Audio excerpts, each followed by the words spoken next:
That's my opinion!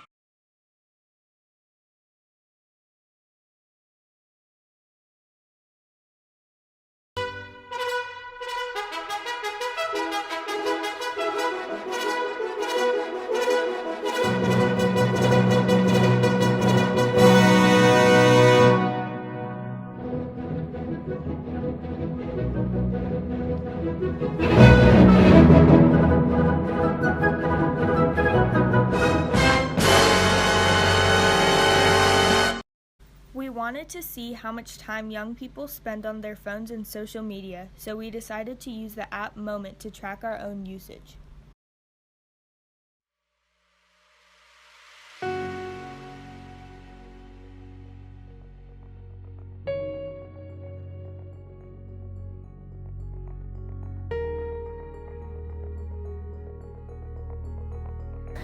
Have you noticed a shift in political involvement or opinion since the introduction of social media?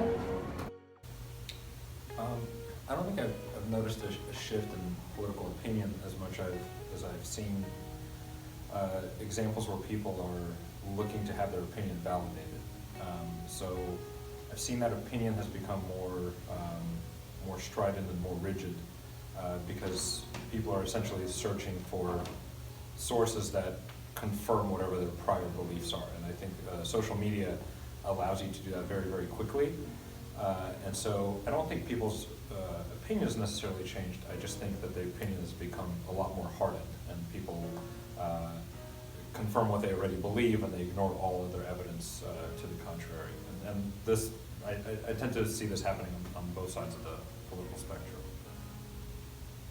I think that people nowadays more often are getting their news from places like Twitter and Facebook, which is not always reliable, but it's there. And what's good about it now is that people have a more direct link, I guess, to politicians and their representatives, like Donald Trump, the President of the United States. Donald Trump's use of the platform has been something that has obviously driven a lot of attention.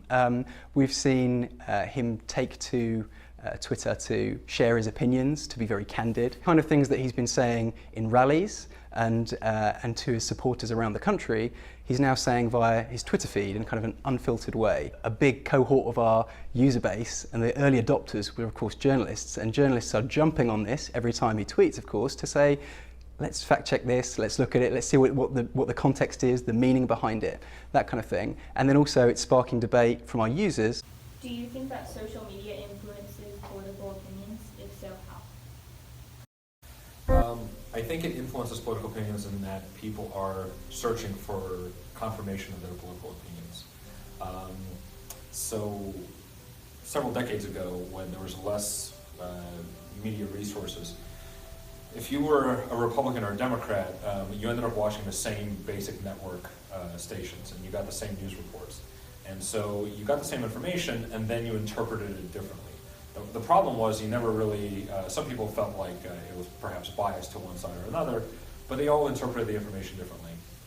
Nowadays, and partly this is a good thing, and it kind of started with cable news, is it did provide more mediums, which is always a good thing. But the issue became as with those choices, people began to be particular in the kind of media that they would consume. And their choices were based on their political opinion. So nowadays when we think about cable news as being this extremely biased thing, where if you're a conservative in the United States, you're going to lean and watch towards Fox News because they validate your beliefs. If you're a liberal, you're going to gravitate towards MSNBC. Social media now just provides that one extra medium, and in several cases multiple mediums, where you can do it very, very quickly. You can log on Twitter and you can follow only the sources that you want, and so your opinion is constantly validated, constantly feeding your arguments. So again, you might have started off perhaps on one side of the political spectrum or the other, but now your beliefs have essentially been validated more and more, and you can block out things that you don't agree with, or things that could make you uncomfortable or make you question your original beliefs. Yeah, I think when you're surrounded by all these feeds that are like where people can just put out their beliefs very openly with just like clicking a few characters or whatever, and you get it right away, I think people are more able to access the beliefs of others and like that kind of information. Do you think people rely too much on social media for information? I think technology is overall a good thing. What role does social media serve? I think people do rely on it, but again, how do you use it? So if you can, there's a political scientist named Ian Bremmer who has a quote that basically, if you're only following people you agree with, you're doing it wrong. So if it allows you to see sources that you might have actually missed otherwise, it allows you to get other people's opinions, but you actively have to take initiative to do that.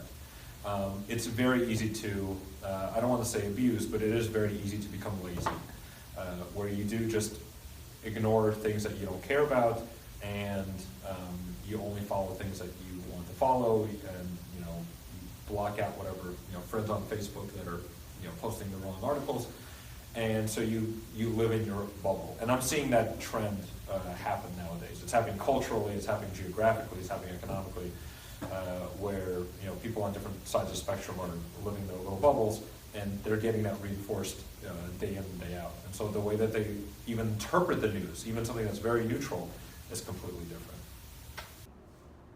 Yes, definitely. I think it's a lot faster nowadays for people to just get things on their phones, and while that is good for getting information quickly, it's not always completely reliable.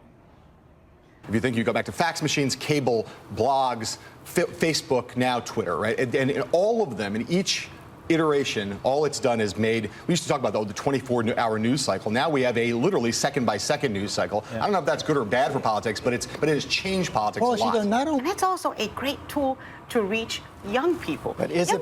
I hate to break it to you, it makes me cry too, but young people aren't watching TV. You're exactly right. They're seeing it through places like links on Twitter. There have been academic studies on it, though, that show that it has contributed to the polarization. That's our big problem these days. People follow people they already agree with. Thank you all very much. The polarization's contributed to the polarization. Are people too trusting in social media as a reliable source for information? Absolutely. I think they come to an assumption is that if what does it take to post?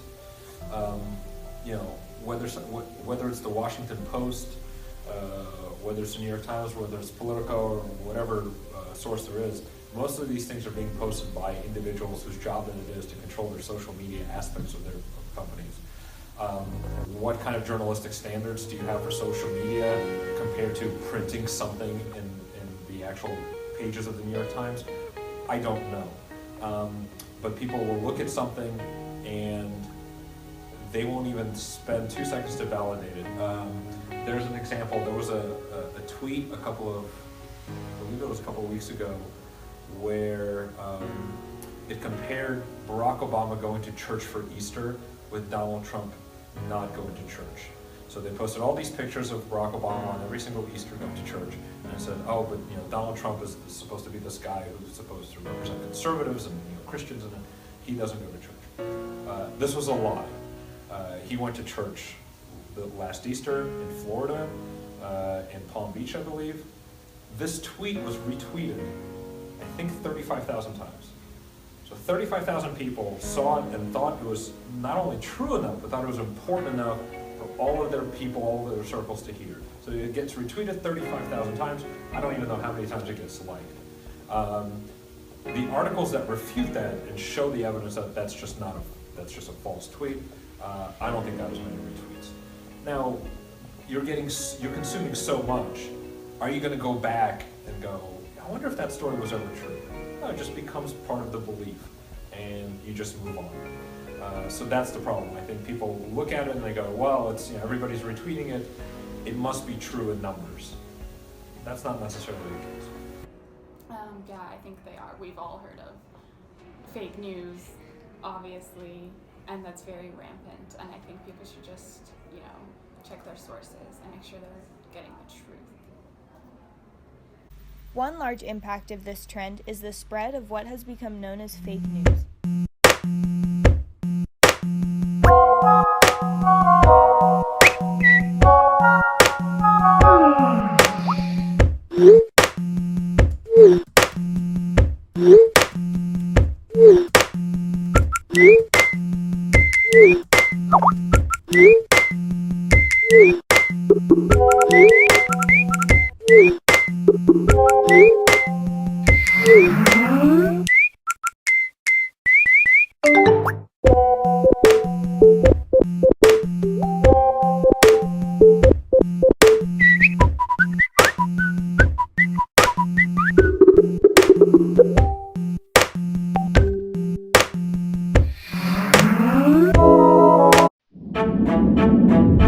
Nothing else to report, Ed, as we've been banned from the press gaggle and labeled as fake news. Starbucks' new cup bringing people to tears? No, but we'll find 2 tweets like we do every year. See, that's what I mean. That's what they accuse, that we color the coverage to match with our views. Should we not be objective and foster a trust? I suppose you're right, Tim. I'll do what I must. But our nation's reporters will not tell you the truth. So I'll go over just some of them. MSNBC. You are fake news. The New York Times. You are fake news. CBS, NBC, ABC, BBC, LA Times. You are fake news. The Washington Post. You are fake news. CNN, Very fake news. Politico, AP, HuffPo, BuzzFeed. Failing pile of garbage. And I've been hearing more and more about a thing called fake news. fake news. I've seen people destroyed, and I think it's very unfair. Some of the media outlets that I deal with are fake news. Fake news. I think it's a disgrace. How do you think fake news has impacted the political atmosphere? I think this is a kind of a different case, and I'll talk about fake news in a country designed of fake news, which is Russia. Russia has now figured out that they're experts at manufacturing fake news, and the way they do it, the way you confuse opinion, is that you present multiple false stories. You don't present one false story, because if you present one false story, you present one thing of fake news, it's very easy to validate or invalidate it. You can go look it up and say, that's completely untrue, present it to everybody, it's dead. So what they do is they put out multiple stories to the point where people just have like information fatigue. When that Malaysia Airlines plane was shot down over Ukraine, and the story that they produced that was on Russian television, one of the stories presented a scenario where the Ukrainian soldiers shot that plane down, which was not true. The next story presented a conspiracy theory in which that plane wasn't even real. So it was like a false flag, that basically those were like fake bodies and that plane never existed. And what they did is they produced multiple stories on government-run networks. Multiple stories. Later on, I forget whether it was The Economist or somebody else, they did a poll in Russia, and they asked normal Russian citizens, educated, what do you think happened to the plane? And the most common answer is, we'll never know. That we'll never know comes from the fact that they're so saturated by so many of these different stories that people just get tired, and they go, whatever, something happened, we can't even imagine it now. So when you look at the stories about Trump and Russia, there's just so many different variations, where one side is saying yes, the Russian government was actively calling Trump on a daily basis, talking to him. Trump is putting out theories about that Obama was tapping his phones, and eventually people just they get tired. I think that nowadays with the fake news, the kind of divides that separate us is a lot clearer, since people can just look at whatever fake news sites are affirming their beliefs instead of actually looking at the truth. And so we're more, I guess, antagonistic towards each other.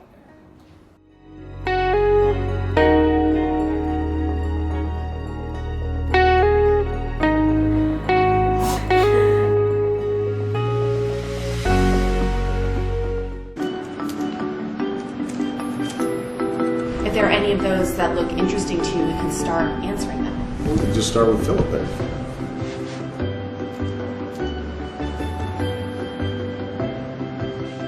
Oh, I gotta get the hashtag. There we go. My tweet has been posted.